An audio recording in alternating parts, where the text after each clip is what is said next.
তুমি কি জানো, মেদিনীপুর শুধু একটা শহর না, এটা ইতিহাসের এক জীবন্ত সাক্ষী।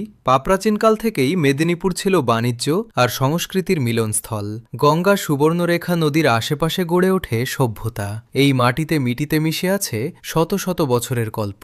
ব্রিটিশ শাসনের সময় মেদিনীপুর হয়ে ওঠে আন্দোলনের কেন্দ্র। এখানেই ছিল ভয়ঙ্কর হিজলি ডিটেনশন ক্যাম্প, যেখানে বন্দি রাখা হতো স্বাধীনতা সংগ্রামীদের। এই মাটিতে শোনা যেত প্রতিবাদের গর্জন। এই শহরই জন্ম দিয়েছে বীর ক্ষুদিরাম বোসেকে। মাত্র 18 বছর বয়সে যিনি দেশের জন্য প্রাণ দিয়েছেন, তার সাহস আজও অনুপ্রেরণা হয়ে আছে প্রতিটি হৃদয়ে। মেদিনীপুরের প্রতিটি গলি, প্রতিটি পথ লুকিয়ে রেখেছে সংগ্রামের গল্প। অজস্র নামহীন বীরদের রক্তে রাঙা এই মাটি।